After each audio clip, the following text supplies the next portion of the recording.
From the Senate of Pennsylvania, a congratulations message, March 9, 2011. Whereas it is with deep pride that the Senate of Pennsylvania honors Catherine Weiner Du Bois, sorry, right. Fondly known to her family members and friends as Kitty, upon the celebration of her 100th birthday, and whereas Mrs. Du Bois was born in Germantown on May 3rd, 1911, and she attended Germantown Friends School and Smith College. She graduated from Drake University in Des Moines, Iowa, where she and her late husband, Frederick, lived for many years. Mrs. Du Bois was a volunteer with the Planned Parenthood organization for more than 30 years, and her hobbies have included reading, hiking, and spending time with her friends and family.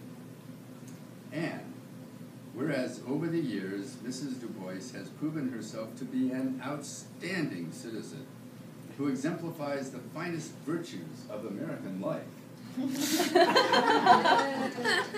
She has won the respect of her many family members, friends, neighbors, and acquaintances who have come to know and respect and admire her. Now, therefore, the Senate of the Commonwealth of Pennsylvania heartily congratulates Catherine Weiner Du Bois on the happy occasion of her 100th birthday, wishes her a future replete with much happiness and personal fulfillment, and directs that a copy of this document, sponsored by Senator Greenleaf, be transmitted to Catherine Weiner Du Bois.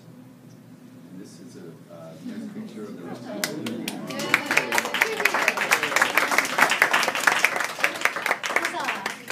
I would add one thing to that they left out. One of her great talents and abilities was writing letters to the editors of various publications. She wore out her typewriter writing the editor of the New York Times and Wall Street Journal and U.S. News and World Report. Is that right? Well, I do them. You wrote a million letters of people expressing her opinions on all sorts of matters, and they all wrote her back. But she and a lot were published, actually. A lot were published. It changed some people's minds. Yeah. She's a great letter writer. So. And one of the great field hockey players of her time. Do you know that she helped coach the U.S. Olympic team, U.S. national hockey team in field hockey? She helped coach that. And she was part of the team that went over to England, and she actually, well, the headline here, Cricket Yellow Club snaps winning streak of Reds in field hockey, and there's a lot of stories about newspaper articles, because the press, field hockey was a big deal back then, and the press would follow the field hockey team when they went from the East Coast, and Kitty was one of the 2 or 3 leading members of that team, to England and to Scotland and to Germany and France and various places. And, in fact, a few years ago, Kitty gave a talk about field hockey, which I think we have on, probably a lot of people here heard that. Yeah, about her great field hockey days. And that's not even mentioning bridge. How many people here played bridge with Kitty? Were there many? I was her partner. You were her partner, hey, okay. I don't know. Many, many years. Every Wednesday night. Yeah. So what are we leaving out here? Colonial Dames. Colonial Dames, yeah. We got some cards from the Colonial Dames, and I know many, many people signed a card from the Colonial Dames about Kitty's great good fortune, about their great good fortune in having Kitty as a member. I should have brought that with me. And the Planned Parenthood, I mean, Kitty was responsible for their getting up to about $280,000 they made in their book sale, their library book sale. Anything else? Well, she taught me one thing which I thought was interesting. She and her husband Fred would go to Canada every summer, about place about 300 miles north of Toronto, up in the North Woods. And they would go and stay in a small cabin, and every day they'd go out, and Fred would like to fish, and Kitty would sit in the boat and read and so forth. And then they'd pull up on shore midday and make lunch for themselves. And I remember I was up there with her once, and I saw her putting some eggs in the soup that she was heating over the fire. They built a little wood fire. And I said, "What are you doing there?" And she said, "It's quite an obvious thing to do. That's how you would make your soft-boiled eggs. You put them in the soup. The soup is heating over the fire, so might as well put the egg in it. Egg with it. When the soup was done, the egg would be done." So, great efficiency you showed there. Here's another little story, actually. I actually drove Kitty from Michigan back to here to Folkways, she and Fred, 20 years ago.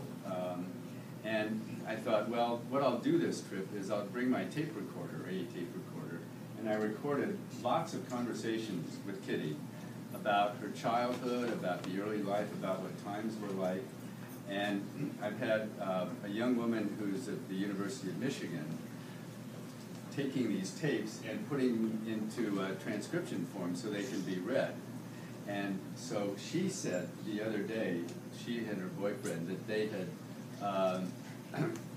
had read a book by someone whose letters and transcripts were really interesting. And so what the two of them would like to do is take all these transcripts, and they say they're about 200 pages worth of interviews with Kitty that I made, that they'd like to turn those into a book.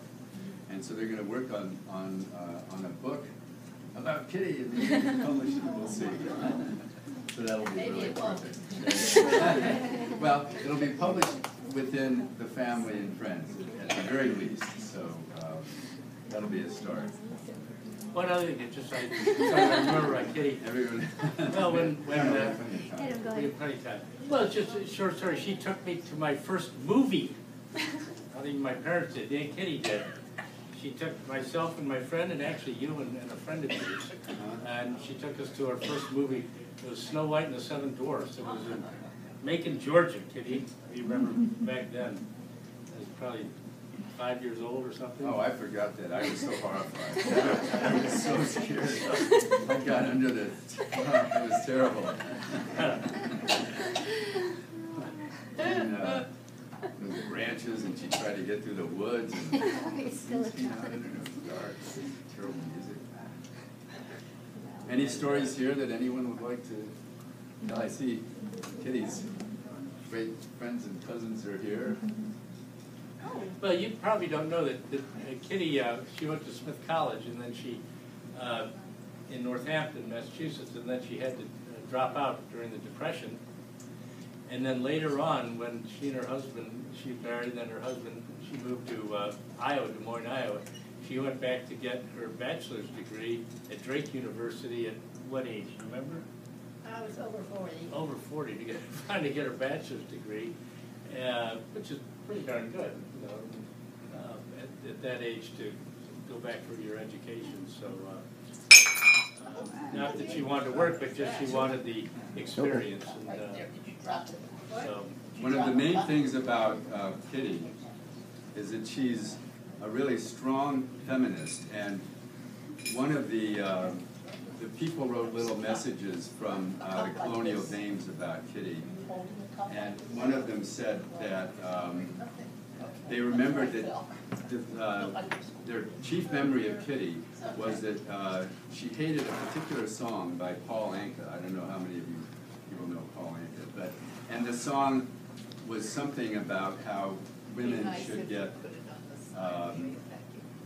a better time, should have a more equal chance in life. And this is what happened back at Smith, because it was the man who should be able to finish college rather than the woman. And now life has really changed, and Kitty was very proud of the fact that the majority of people in law school, in medical school, in business school are now women versus men. So, and they're getting to be more and more in politics, and so this is a great thing. And people like Kitty with her letters to the editor and her intention and wishes have really helped bring this about.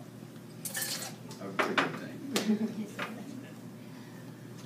And we see over Kitty's other cousin over here, Jean Ferguson and her husband Bruce. Jean is Kitty's first cousin once removed. Yeah. Is that right? Correct. And they live here in this area, and so good to see you. Good to see you both.